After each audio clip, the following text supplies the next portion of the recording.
इमाम अहमद हम्बल रहमतुल्लाह अलैह ने किताब अल ज़ाहिद में नौफ अल बकाली से रिवायत नकल की है। नौफ अल बकाली कहते हैं कि एक मोमन आदमी और एक काफर आदमी दोनों मछली का शिकार करने लगे।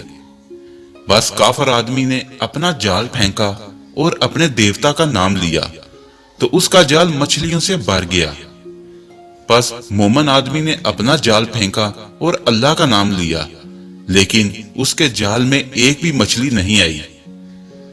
नौफ अल बकाली कहते हैं कि ये दोनों शाम तक शिकार में मसरूफ रहे, लेकिन कैफियत यूं रही। फिर आखिरकार मोमिन शख्स के जाल में एक मछली फंस गई।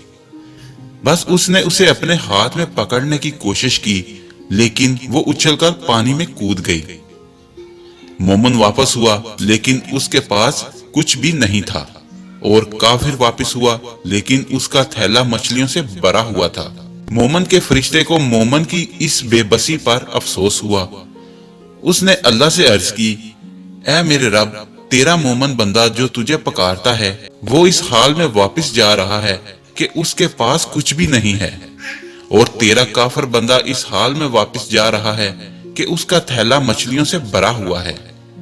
बस अल्लाह ताला ने मोमिन के फरिश्ते को मोमिन का घर जन्नत में दिखाया और फरमाया कि मेरे इस मोमिन बंदे को जन्नत के इस घर के मुकाबले में दुनिया की मुफलसी कुछ नुकसान नहीं देगी।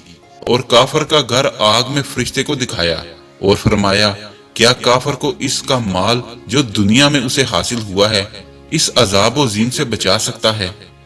फरिश्ते ने अर्ज किया कि ऐ मेरे रब, हरगिज नहीं। तो इससे दोस्तों सबक ये हासिल होता है कि दुनिया के नुकसान पर, गरीबी और तंगदस्ती पर सब्र करना चाहिए। ये आर्जी चीजें हैं, असल नुकसान तो आखिरत का है, वहां नजर रखनी चाहिए।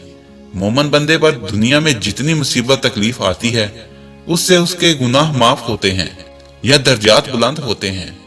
बस हमें हर मुसीबत पर सब्र करना चाहिए और अल्लाह ही की तरफ रुजू करना चाहिए।